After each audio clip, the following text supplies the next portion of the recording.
तो दर्शक बंधु दीर्घ 24 वर्ष पर ओडिशार सरकार परिवर्तन है एवं सरकार परिवर्तन पर ओडिशार बीजेपी सरकार मुख्यमंत्री मोहन माझी घोषणा करते ओडिशा रे लागू हम सुभद्रा योजना जोटा कि मैनिफेस्टो देते इस्तार देते जे आम शासन को आसले सुभद्रा योजना लागू करेंगे। तो आसतु आम जाना सुभद्रा योजना कौन एवं कौ मान मिल किपरि आवेदन करेंगे। दर्शक बंधु आसतु मुझे पेज बर्तमान अच्छी आप टोटाल आप पढ़ी शुणीदेवी आपंकर कौ मान मिल सुभद्रा योजना टंका एवं किपर से आवेदन करेंगे। तो या बदले आम पुंखानुपुंख आम जाना देखु आपणकर ये आर्टिकल प्रकाश पाई आपंकर देखो सुभद्रा योजना एम मिल 50,000 टंका। देखो सुभद्रा योजना एम मिल 50,000 टंका। जानतु आवेदन प्रक्रिया। देखो नुआ मुख्यमंत्री भाव शपथ नेला नुआ मुख्यमंत्री भाव शपथ नेले मोहन माझी।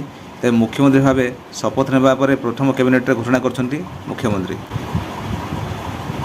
तो आप जानते दीर्घ आपंकर जो दिन आप शपथ नेले मुख्यमंत्री आपंकर 12 तारीख जो मुख्यमंत्री मोहन माझी शपथ नेले से दिन ही से हूँ कैबिनेट पर से घोषणा करते जो जहाँ मैनिफेस्टो था से घोषणा करते जे सुभद्रा योजना आपंकर किपर मिले आपंकर तार आवेदन बाबद से हूँ कैबिनेट पर कहे घोषणा करते।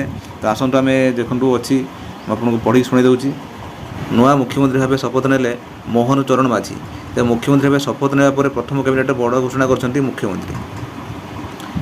4टी प्रस्ताव उपर मोहर मार्ची बीजेपी सरकार प्रथम कैबिनेट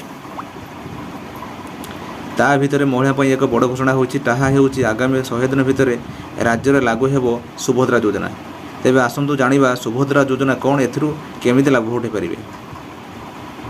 निर्वाचन पूर्व बीजेपी तार निर्वाचन इस्ताहार घोषणा करथिला जे ओडिशा रे बीजेपी सरकार आसले सुभद्रा योजना लागू करा दिबो।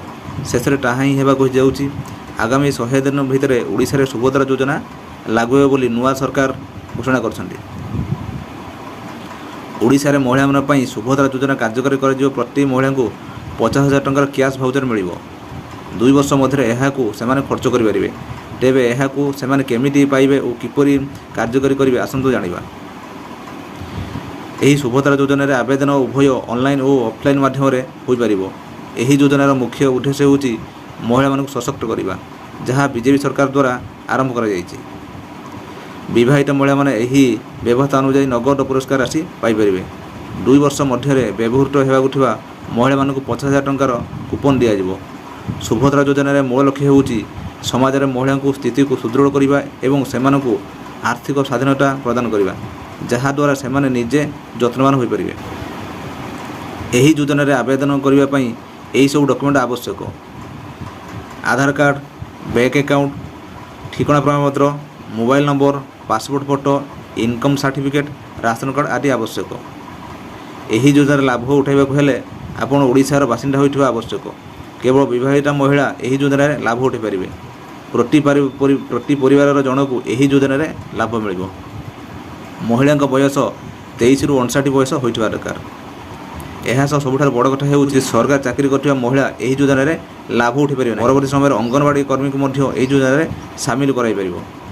वर्तमान सुधा एने कौन ऑफिशियल वेबसाइट लॉन्च करा जाए नहीं। खूब शीघ्र एने महिला और शिशु विभाग पक्षर गाइडलाइन आसो कहुच्छी।